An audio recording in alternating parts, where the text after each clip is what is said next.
Former Yankee Jim Leyritz with Armen and Levack on 104.5 The Team, normally on Wednesdays, but we have a day game Wednesday. We don't have a show Wednesday, so Jimmy Leyritz jumping on. Being flexible for us, baby. Flexible for us, jumping on this Monday. And Leyritz, it's a crappy weekend for the Yankees. 1-3 against the A's on the West Coast. Now they're headed to Seattle. But yet, somehow, some way, this team is barely in first place in the American League East. What does it do to a team when it's a division like the AL East this year that even though everybody's pretty bad, it's still really competitive, man? I mean, every game means a lot here right now.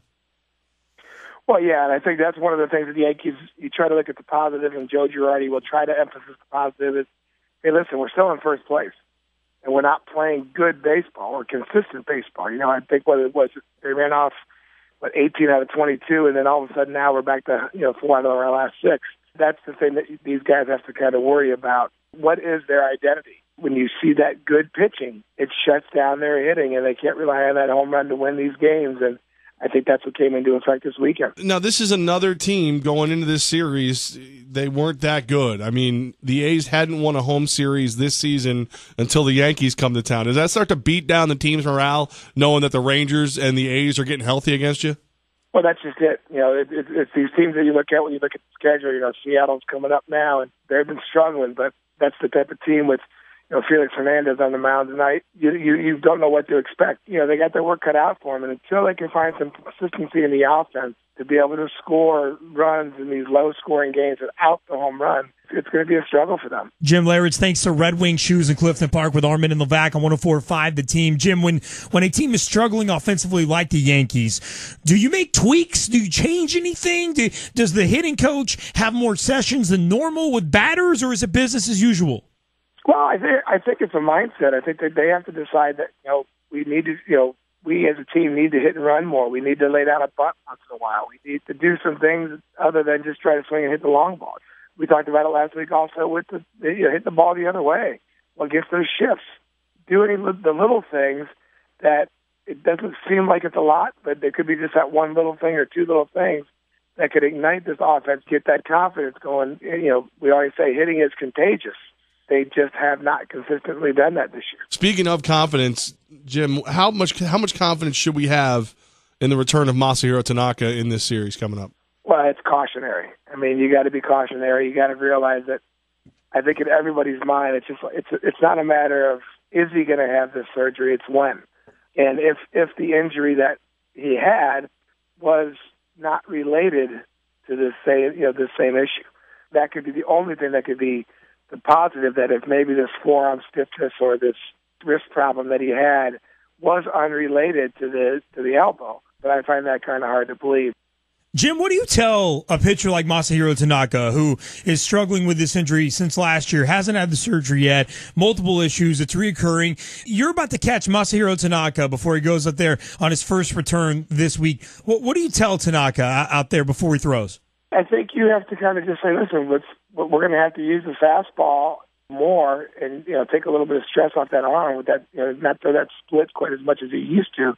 But we have to locate. We have to locate our pitches. We have to pitch smart. All right. The bullpen is solid. And now, of course, you got the two studs at the end in Betances and Miller, but, you got a lot of question marks in that bullpen all of a sudden. Is this just something that, as the season wears down, guys will get hot and get cold? Or is this yet another thing where, as a Yankee fan, you got to sit there and go, okay, we're not as good as I thought we were? It would really look good right now if we had David Robertson in that bullpen. As good as Miller and Betances have been, just to have Robertson there at the end to close, you've now shortened the game to a 5 or 6 inning game. And you have 3 established guys that that can do the job. They're going to have to find one other guy that can be that 6th, 7th inning guy to get the ball to Betances and Miller. And I think they're going with either 3 or 4 lefties in the bullpen right now, and I don't know how beneficial that is. Jim Leyritz, former New York Yankee, 2-time World Series champion with Armen and Levack on 104.5 The Team, brought to you by Red Wing Shoes in Clifton Park Center. Visit them, cliftonpark.redwingshoestore.com. Jim, Didi Gregorius, what do you make of him thus far? He makes, defensive errors, which they brought him in to be a defensive specialist. This weekend, he made base running errors. He is messing up in every aspect of the game. He has not come full circle yet. No, and I think, any player that comes over to the New York Number one, I remember watching Tito Martinez go through it when he replaced Don Mattingly, and just it took him so long to get over that aura that was in front of him that finally it took one big home run, to get, number one, the fans on his side, but also for him to get that confidence of playing in New York. And I think that's what Didi's going through right now. It's an adjustment period. I mean, it happens to even not guys that are, I'm not going to say borderline, but guys that are good players. It happens to the great players. I mean, it took Roger Clemens a year to get used to pitching in New York, and just the atmosphere and the way the pressure of the everyday media, the pressure of the everyday fan that wants you to perform. It takes a long time to adjust. And listen, we're only a month and a half into the season. I think he's going to be okay. I still think they'll maybe feel a little bit of that New York pressure. All right. Speaking of pressure, one of the fun little subplots of this series that starts tonight, 10-10, in Seattle, is the Yankees get to see Robinson Cano. We know there was a little bit of bad blood. Kevin Long and a couple other guys questioned Cano's work ethic when he was in New York. Does that bad blood stay around, or are they going to actually be happy to see this guy? Well, yeah, there's a couple of interesting subplots. You have Pineda pitching against his idol, or the guy that he kind of was mentored him a little bit, and then you have the Cano situation where Cano, he has a chip on his shoulder, and rightfully so. The way the things were kind of handled, when I met with him in the beginning of the season this year up in here in Anaheim, when they opened up the season against the Angels, I just talked to him a little bit about how he felt, and he just said, "Listen, I felt slighted. They told me they had no money, they wanted me to sign cheaply, and then they turn around and give Ellsbury $157 million. I didn't think they were straight up with me. It wasn't so much that I wanted to leave New York. It was just that I just felt like they weren't honest with me." And so there's a chip on his shoulder. I don't think it's bitterness. I think he enjoyed his time in New York. He loved playing with Jeter. But I think he saw the writing on the wall that Jeter was leaving soon, and he did not want to be that main guy. And because they weren't straight up with him, he didn't really trust it. So he chose to go to Seattle. And so I think as a player, believe me, who's been traded, who's been let go, who's been traded a few different times, when you go get a play that other team, if there was any kind of ill will or any type of chip on the shoulder when you left that organization, when you play them again, you have a little extra. You play a little extra hard. Jim Leyritz brought to you by Red Wing Shoes with Armen and Levack, 104.5 The Team.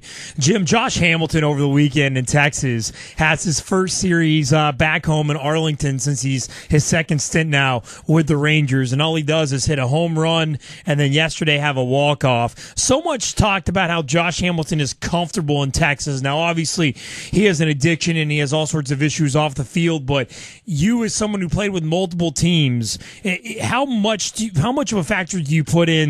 Were there some teams where you just weren't as comfortable and you didn't produce as well? Is that a thing?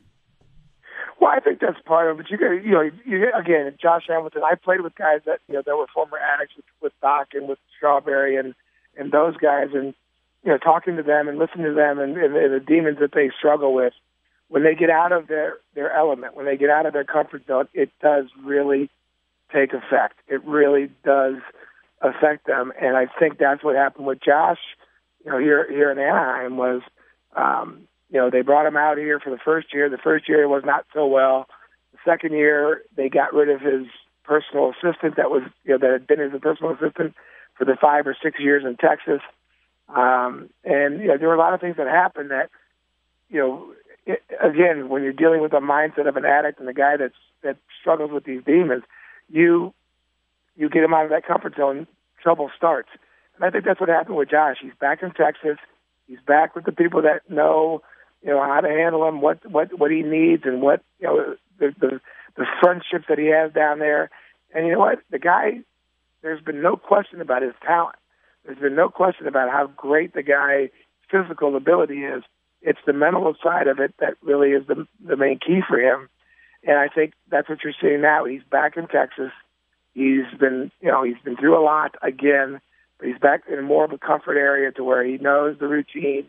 He knows that, he's got certain people he can rely on there. I think it's the best thing that ever happened to him, and only pray every day that this is, because speaking to him and getting to know him when he was here in Anaheim, he really is a good kid.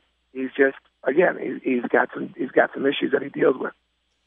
Jim, we got we have an interesting thing where Bryce Harper is just tearing the cover off the ball, and with 18 home runs, tied with Nelson Cruz for the lead in Major League Baseball. Now word's starting to spread that he might not be interested in the home run derby. I know there's always been a rumor out there that the derby can ruin your swing. What do you feel about that?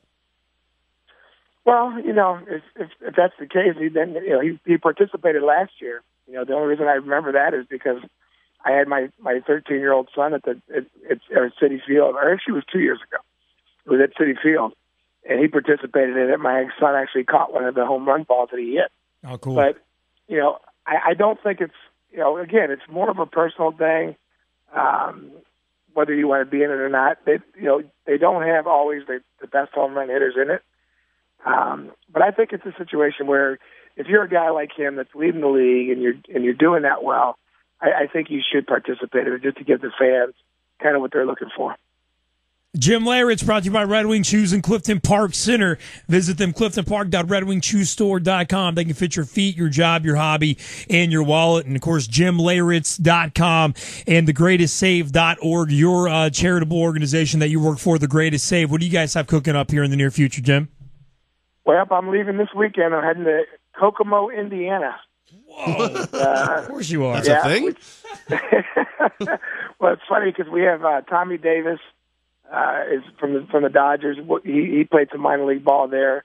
He was a big name in that town, and he's going to join us with Raleigh Fingers and a bunch of other guys. And again, have one of our events to raise awareness for these kids and try to protect them from strangers and predators and things like that. And we're heading there that weekend. Then the following weekend, I'm going to be up in New York taking in my son, who just got his first professional hit 2 days ago. Yeah. Nice. Yep. And so I'm going to go up to Watertown and watch them play a little bit. And then the following weekend after that, we got Old Timers Week. But just so you guys know, and I'm probably going to get judged on this. They called me because Kelly Stinnett is the manager of my son's team up in Watertown. Yeah. I am going to be the guest manager on June 17th for one of their games. So I'm going to get to manage my own son for one game, and I can't wait. It's going to be a huge day for me, and it falls on just the weekend right before Old Timer. So I'm expecting a pretty fun week that week. That's cool. You're going to be tough on him? Leyritz, don't dog it out the first. Let's go. I told him he ain't playing that day. He's benched. No. I'll have him in the lineup, and one of Kelly's kids is graduating, so he's got to leave for the day. And they're going to bring me in to guest manage for the day. So that's cool. Looking forward to that. Awesome, man. Congratulations. Jim Leyritz joins us every Wednesday. This week we don't have a show on Wednesday because of the Yankees game. So, Jim, appreciate you dropping